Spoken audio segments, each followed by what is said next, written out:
Hi, my name is Kevin, and today we are going to go through a presentation process creating an app called BlockClub Calendar, which is a local community app that allows users to join or host events. Let's jump right in. What is a user audience facing? What kind of problems do they have? Here are our goals. What kinds of goals need to be accomplished? Why would they need BlockClub Calendar? People are naturally social. Many people feel the need to get together in groups to participate in events together or other activities. Have you ever wanted to go to your local basketball or baseball game, but you don't have a lot of friends to go with? Block Club Calendar provides an opportunity for you to get in contact and arrange a meeting with individuals you don't yet know who have the same interests as you. Block Club Calendar provides that opportunity by enabling users to access updates and alerts about upcoming events in their local area. It also enables them to join or host these local events. The job of Block Club Calendar is to provide the best user experience for each user.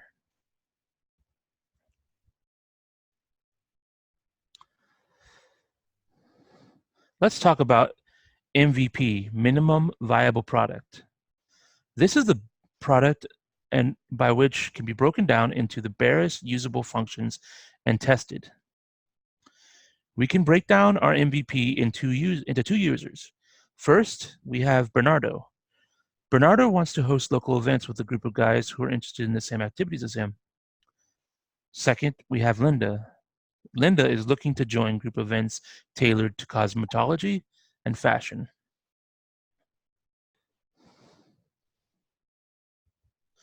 Who are some of our competitors? We researched two top competitors.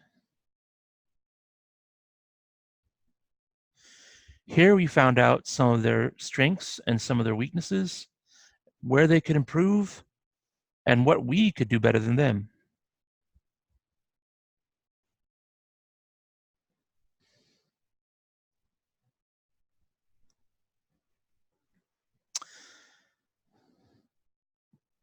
Research planning. Here we plan our research. At the beginning of our research process, we make assumptions about what the user would want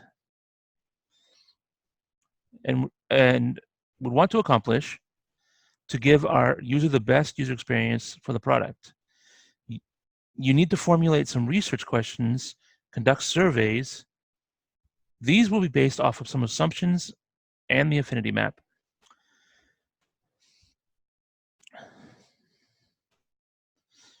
We want to conduct some user interviews as well, and we'll need a script for how we ask questions, what order, and how we present ourselves during the interview. Next, we start the research recruitment process, recruiting potential users to participate in research. The third step in research planning is starting to flesh out your research methods, such as user interviews, surveys, and contextual analysis. These are some of the forms of gathering data throughout research about how your product works.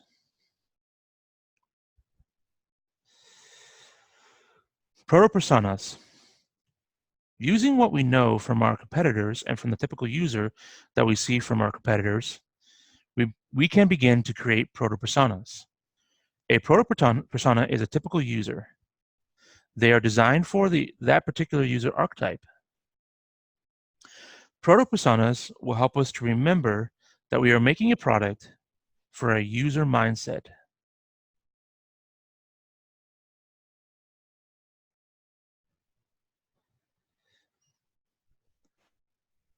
Next is the research phase. We conducted 4 user interviews for Block Club Calendar. At this stage, we recorded our interviews so that we could gather the data and disseminate it later. We gathered data from surveys about using products like Block Club Calendar. Next, we can evaluate our key findings and takeaways. Our data shows that users want a simple process in finding local group events. You want to be alerted to the events that they are interested in and that are happening in their area. Users also want to host events for free.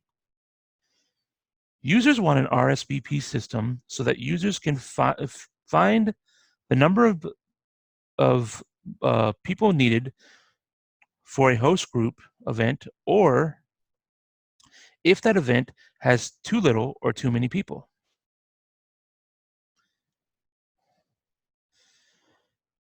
Here is the journey mapping phase.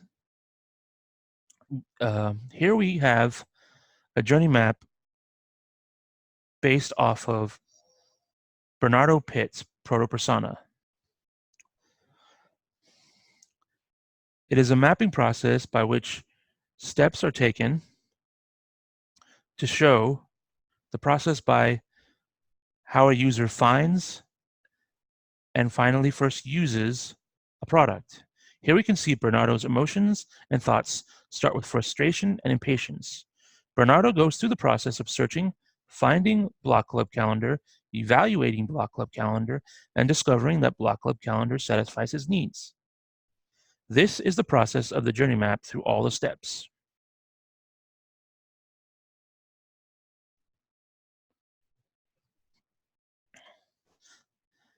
Finally,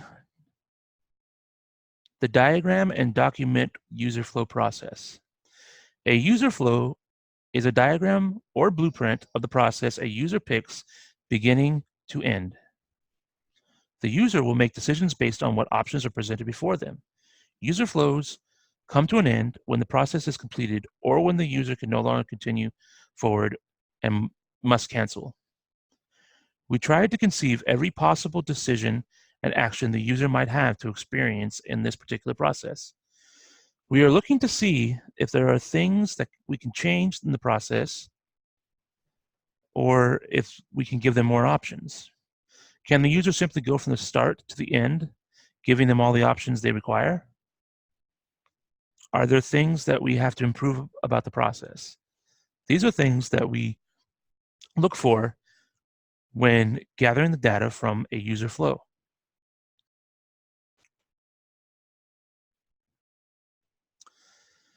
What did I learn? I learned that today that there is a lot that goes into research. Getting people to participate in your research can be difficult, but it can be very rewarding. One person can give you amazing insights. I know that if I had to do this over again, I would be much more prepared.